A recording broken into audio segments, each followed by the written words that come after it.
What is going on, YouTube? Darksword255 here. The numbers may be randomly generated, but the content itself is not. And guys, Raid, I woke up this morning and Raid dropped this delectable new announcement. The Xenomorph, and I think, yeah, Xenomorph and Predator event are coming to Raid. By coming to Raid, I mean like they are here right now.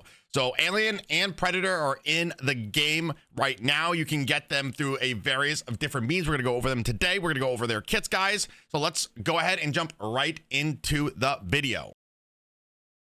Alrighty, guys, as you can see here, the Xenomorph, aka the Alien, is going to be a login reward. So pretty simple to get this guy. Just log in for 2 weeks and then do all of the fun little challenges. I'm always worried the login champions are not normally that great, but we're gonna go ahead, like I said, after we're done like kind of looking at this, going into Alien's kit here to see if he's going to be even anything that is crazy. But yeah, like I said, guys, you have your your normal 14-day login to get, well, it's 7 to get him, and then obviously you progress through doing the challenges to get the souls and stuff. So I think that he seems pretty cool. I was looking at I was looking at him earlier, and oh my god, Raid. I do think it's funny that they put him in Dark Elves because he kind of does look like a Dark Elf, honestly. He looks like it's a stretch. It's a stretch. I mean, maybe a Skinwalker. I don't know, but I think that he looks really cool. Like, look at this. Like, look how they did the character design. He doesn't, like, everything is so glossy, like his teeth and everything. The champion looks really well like designed into the game, and man, this is coming right out of the turtle event. So enough of me yapping. Let's go ahead and like go over his kit. I think it's pretty cool. I don't think that he's anything super crazy, but I think for progression accounts, he'll be pretty good. So his A1 tail stab attacks one enemy and places a 5% poison debuff for 2 turns. Places 3 poison debuffs if this attack is a critical. Obviously, you're going to be building him with attack, so he will have crit damage, or I guess crit rate. Duh. Also places a perfect veil buff on this champion for 2 turns. So here, his A1 is going to be putting a lot of poisons down. I could already see a lot of great uses just for his A1, which is insane. He's putting down 3 poisons with every if he crits. Which again, if you're building 100, and so basically if he doesn't weak it, he's placing 3 poisons down on a target. That's insane. The only problem that I could potentially see is you could probably stack out a bar with debuffs, and then like that's not good. But like imagine this guy, if you're really struggling with clan boss, this is going to be like an amazing champion. All right, his A2 infestation attacks one enemy before attacking, places a stun buff on a stun buff and an infestation buff. Ooh, we have a new buff in the game, or I guess debuff, sorry. Debuff on the target for 2 turns. This debuff cannot be resisted if this champion is under a perfect veil. Places a true fear buff on all enemies for 1 turn. This debuff cannot be resisted if this champion is under a perfect veil. Wow, I think I got Roxamom. I don't even know if I'm saying their name right. It gives me very similar vibes as that other champion.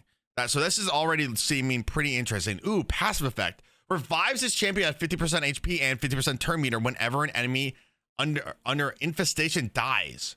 So from my understanding, infestation is basically you put it on a target and then it detonates when the target dies. It does a big AoE attack, kind of like the Head of Torment, I believe, if I'm saying that right. Or no, it's the Head of Wrath. Which is a hydra head that when it blows up, it does AoE damage. That's what infestation does.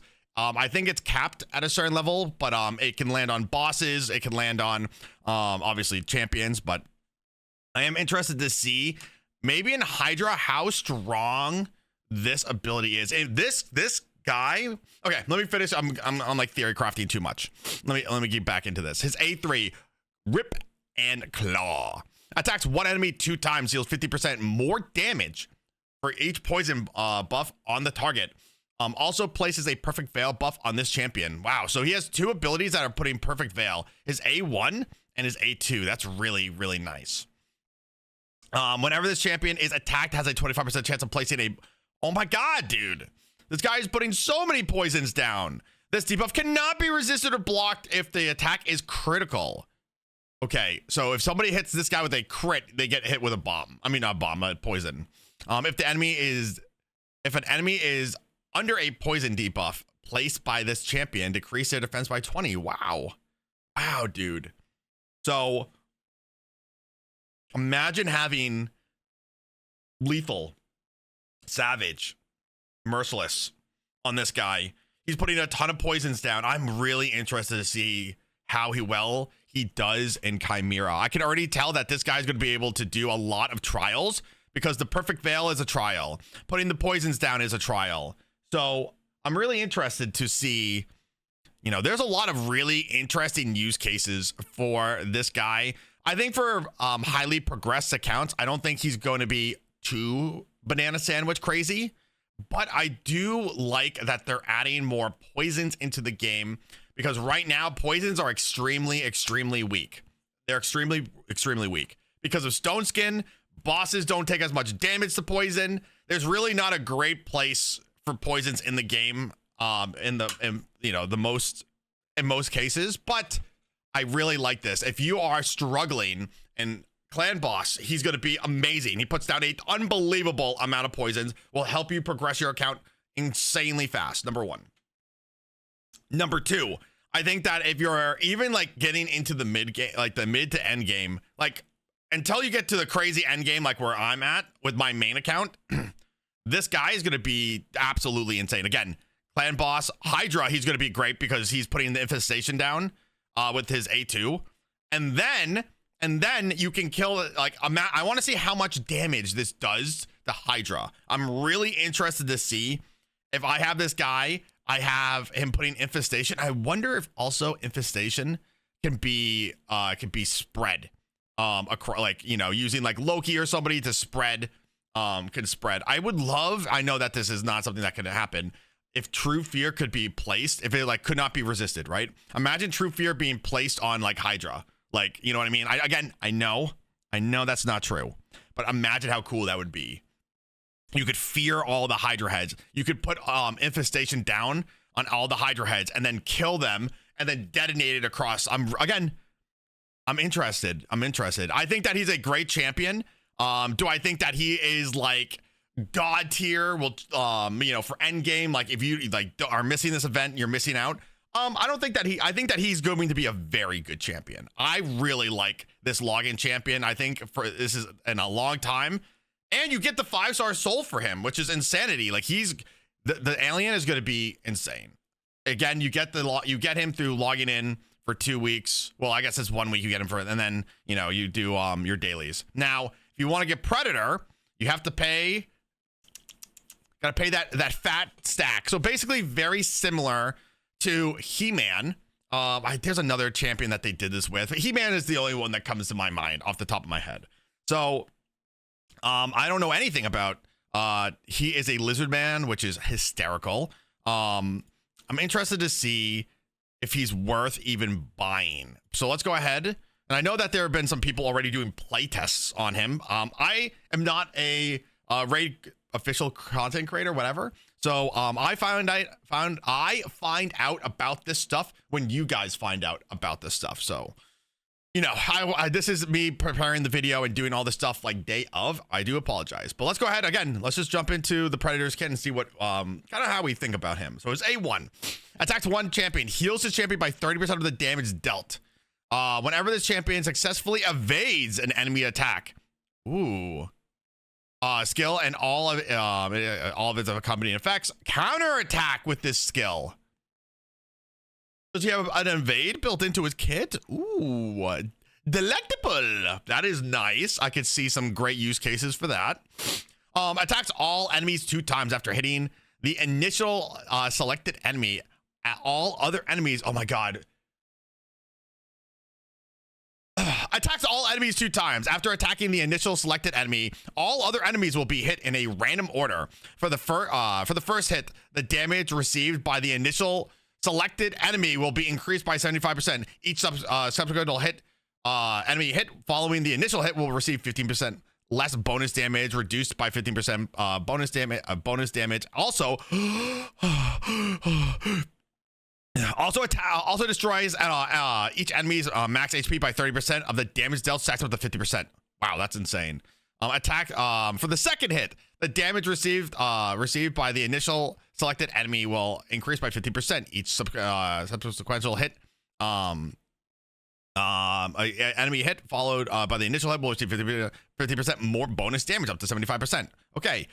This attack ignores 50% of the target's defense if this champion is under a perfect veil.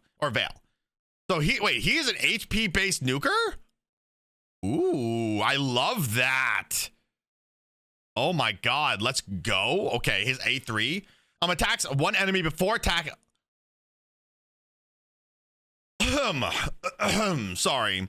Attacks one enemy before attacking, places a Hunter's Gaze debuff for 1 turn. This buff cannot be resisted if this champion is under a perfect veil or a veil. If this champion kills an enemy, places a block revive debuff on the target and Hunter's Gaze debuff on a random alive enemy for 1 turn. The Hunter's debuff cannot be resisted if this champion is under a perfect veil or a veil buff. If this attack cannot kill an enemy, places a perfect veil buff on this champion for 2 turns and fills their turn meter by 50%.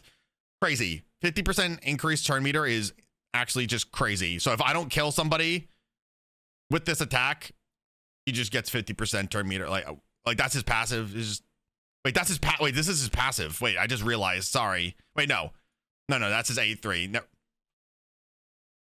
sorry. I was like, oh my god, there's no way. Okay.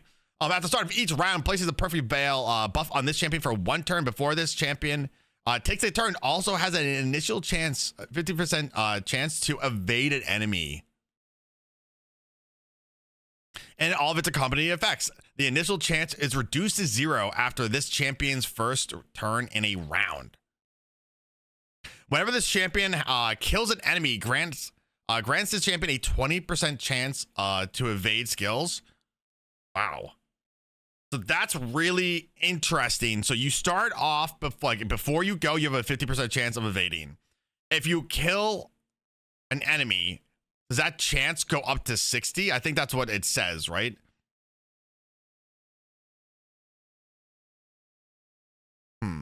Or does it go like whenever you kill an enemy, because like then it resets, it goes down to 0. So does it go from 50%, you move, it goes to 0. If I kill somebody, it goes up to 20. I think that's how that reads. You guys can correct me down in the comments. I do like the evade a lot. Actually, I think that's really, really cool. I mean, this is his passive. He's basically always going to be under a perfect veil. Perfect veil is amazing. I think that they're trying to make this guy like, I mean, he's an HP nuker, right? So he's going to be really, really strong. You know, you're going to be dumping a lot of HP on him and his aura. Wow. Oh, but in arena by 35%, does anybody even use? Come on, man. Come on, nobody ever uses that. Like, if it's not speed, you're not using it, you know. I guess they had to throw something on him. 98 speed, not bad. I mean, obviously he's gonna be an arena champion. I don't know how good he's gonna be. But I mean, it'd be cool if we could. It'd be cool if we could like. I mean, look at the character design too. Like, he definitely. Yeah, dude, they do such a good job with these. Like, look at the detail in all of this. His bone spear, like, insane detail on this character. Yeah, I mean, I'm excited for it. I don't know. I'm gonna have to, like, again, don't have access to the test server, so I'm gonna have to kind of like watch other people to see what they think of the damage. I am really excited for the alien. I have a lot of really fun play tests that I can kind of think of with him for that. So guys, let me know if you guys are excited for this collab. There's a lot of stuff happening in Raid in the next couple of weeks. Let me know, guys, what you think. There are a lot of different events coming up. So the Xenomorph chase is from the 24th to the 6th. Wow.